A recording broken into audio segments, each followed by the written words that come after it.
Sorry for the delay. We had some technical difficulties this morning, but let's get started.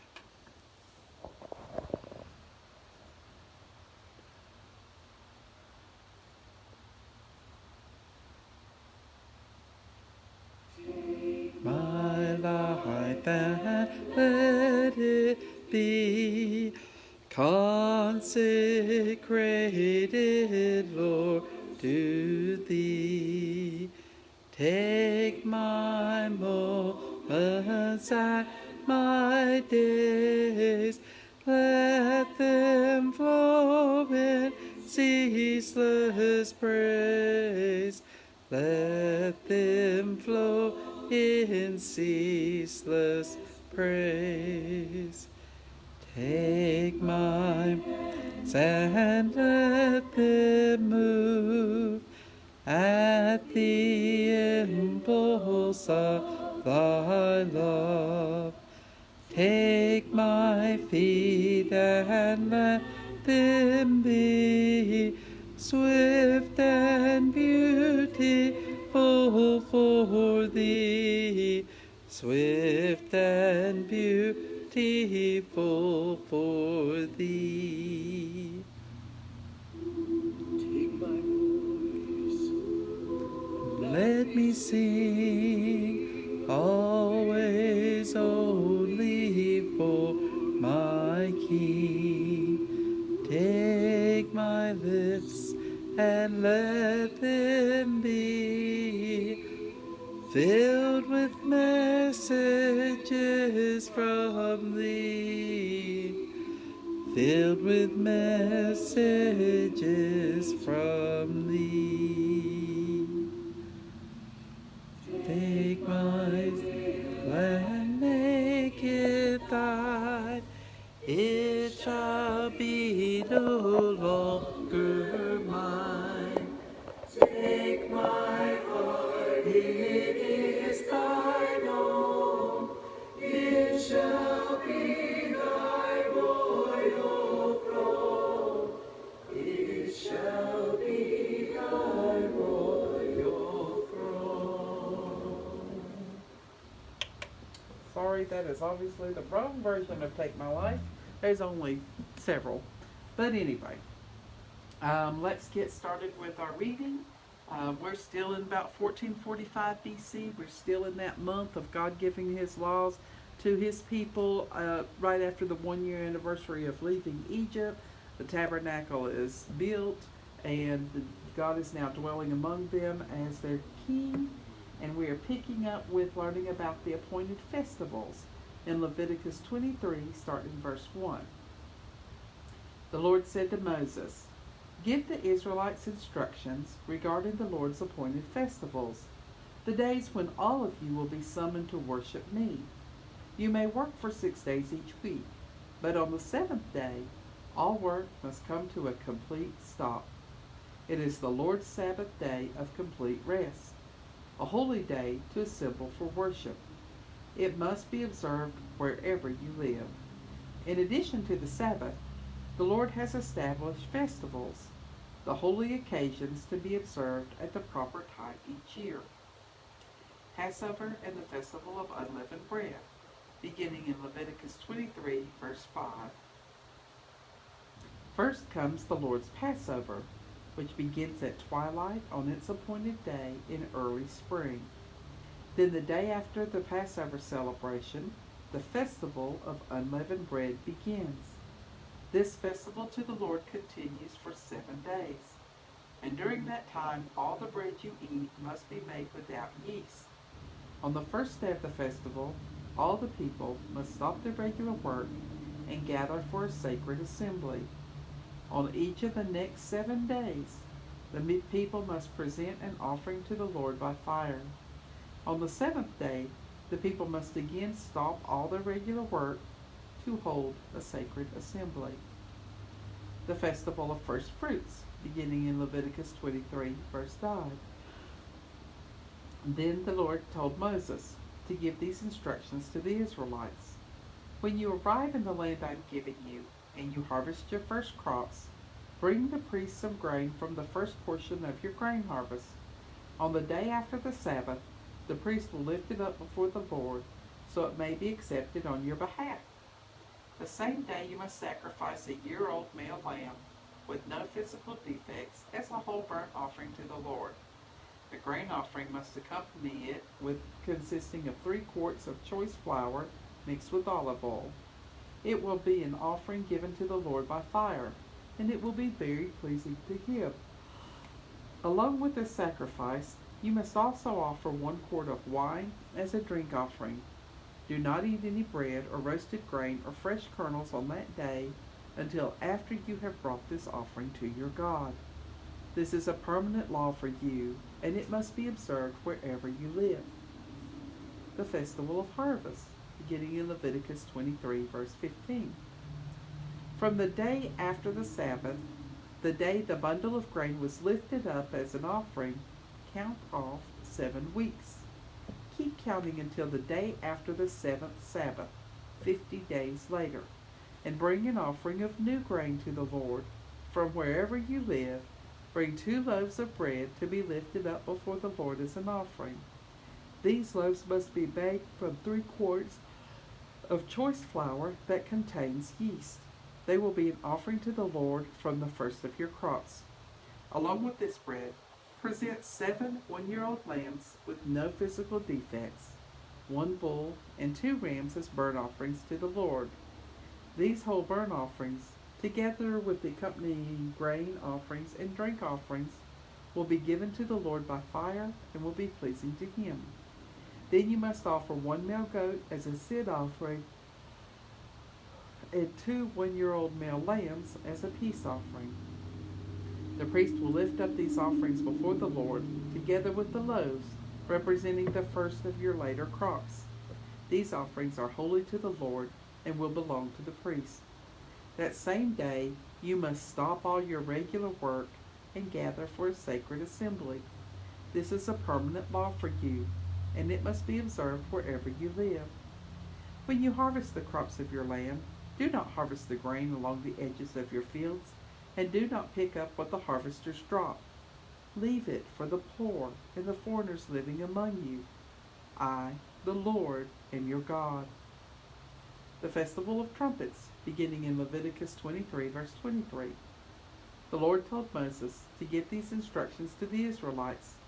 On the appointed day in early autumn, you are to celebrate a day of complete rest. All your work must stop on that day. You will call the people to a sacred assembly, the Festival of Trumpets, with loud blast from a trumpet. You must do no regular work on that day. Instead, you are to present offerings to the Lord by fire. The Day of Atonement, beginning in Leviticus 23, verse 26. Then the Lord said to Moses, remember that the Day of Atonement is to be celebrated on the 9th day after the Festival of Trumpets.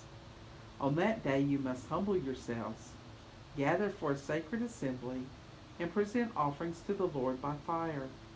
Do no work during that entire day, because it is the Day of Atonement, when atonement will be made before the Lord your God, and payment will be made for your sins. Anyone who does not spend that day in humility will be cut off from the community, and I will destroy anyone among you who does any kind of work on that day. You must do no work at all. This is a permanent law for you, and it must be observed wherever you live. This will be a Sabbath day of total rest for you, and on that day you must humble yourselves. This time of rest and fasting will begin the evening before the Day of Atonement and extend until evening of that day. The Festival of Shelters, beginning in Leviticus 23, verse 33. And the Lord said to Moses, tell the Israelites to begin the Festival of Shelters on the 5th day after the Day of Atonement. This festival to the Lord will last for 7 days, and it will begin with a sacred assembly on the first day, and all your regular work must stop. On each of the 7 festival days, you must present offerings to the Lord by fire. On the 8th day, you must gather again for a sacred assembly and present another offering to the Lord by fire. This will be a solemn closing assembly, and no regular work may be done on that day. These are the Lord's appointed annual festivals. Celebrate them by gathering in sacred assemblies to present all the various offerings to the Lord by fire, whole burnt offerings and grain offerings, sacrificial meals and drink offerings, each on its proper day. These festivals must be observed in addition to the Lord's regular Sabbath days. And these offerings must be given in addition to your personal gifts, the offerings you make to accompany your vows, and any free will offerings that you present to the Lord. Now on the first day of the Festival of Shelters, after you have harvested all the produce of the land, you will begin to celebrate this 7-day festival to the Lord. Remember that the first day and the closing 8th day of the festival will be days of total rest. On the first day, gather fruit from citrus trees and collect palm fronds and other leafy branches and willows that grow by the streams. Then rejoice before the Lord your God for 7 days. You must observe the 7-day festival of the Lord every year. This is a permanent law for you, and it must be kept by all future generations. During the 7 festival days, all of you who are Israelites by birth must live in shelters. This will remind each new generation of Israelites that their ancestors had to live in shelters when I rescued them from the land of Egypt. I, the Lord, am your God. So Moses gave these instructions regarding the annual festivals of the Lord to the Israelites. Pure oil and holy bread, beginning in Leviticus 24:1. The Lord said to Moses, "Command the people of Israel to provide you with pure olive oil for the lampstand, so it can be kept burning continually.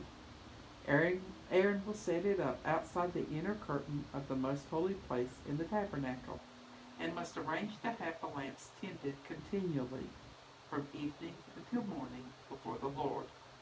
This is a permanent law for you, and it must be kept by all future generations. The lamps on the pure gold lampstand must be tended continually in the Lord's presence. You must bake 12 loaves of bread from choice flour, using 3 quarts of flour for each loaf.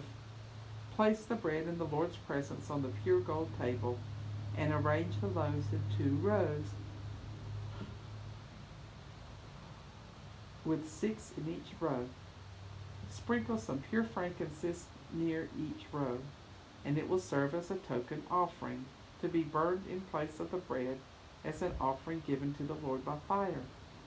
Every Sabbath day this bread must be laid out before the Lord on behalf of the Israelites as a continual part of the covenant. The loaves of bread belong to Aaron and his male descendants, who must eat them in a sacred place, for they represent a most holy portion of the offerings given to the Lord by fire."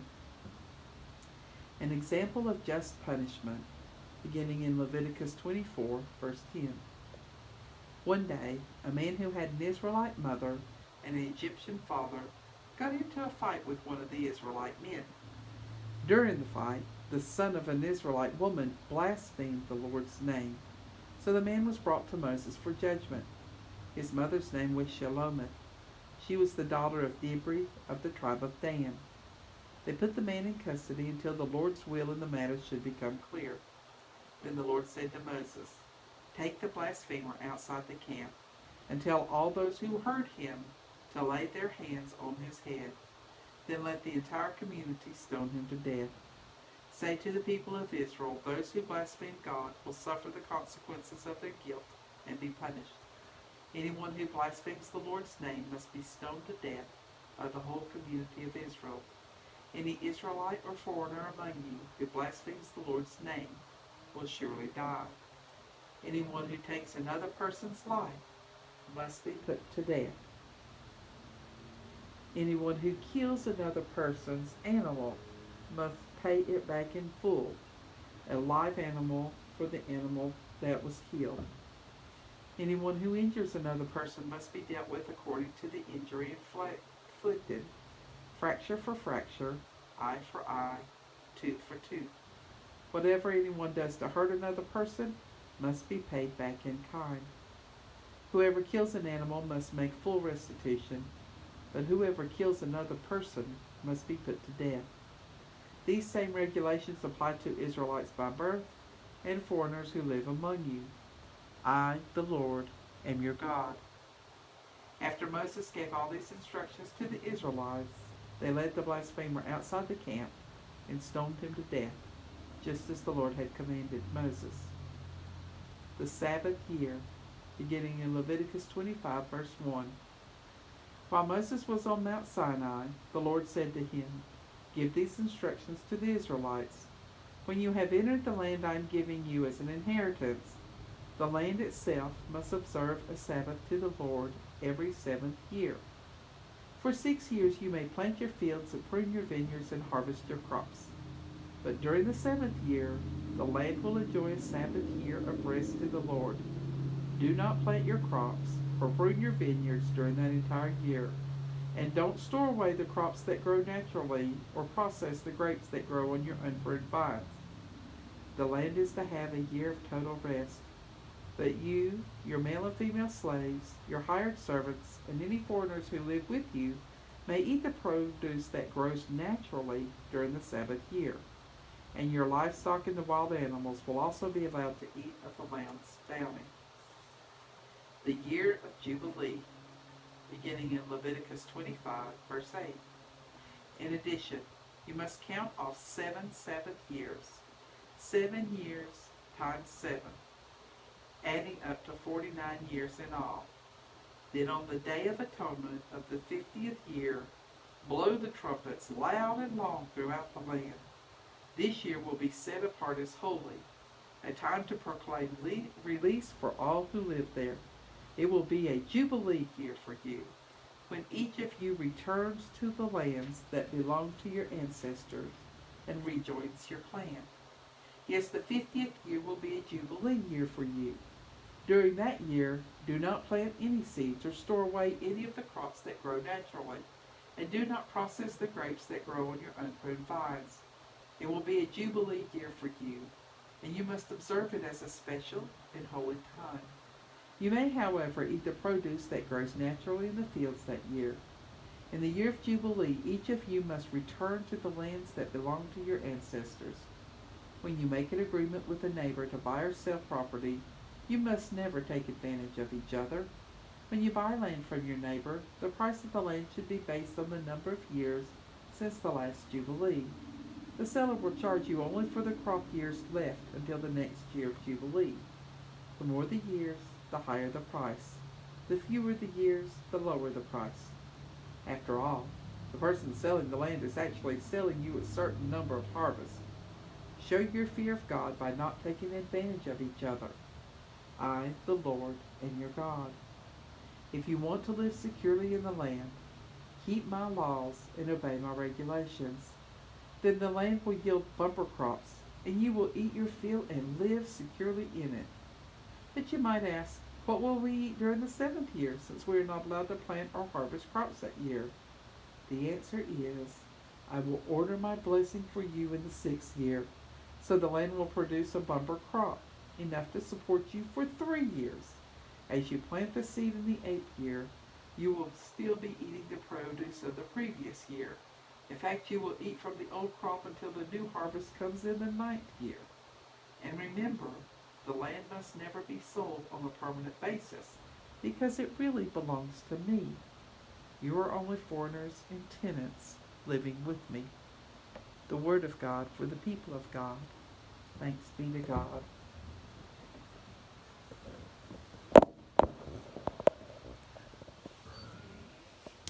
Bring y'all over here for our closing song.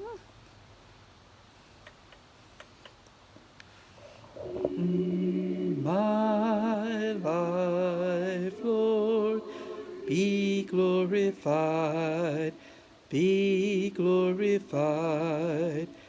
In my life, Lord, be glorified today.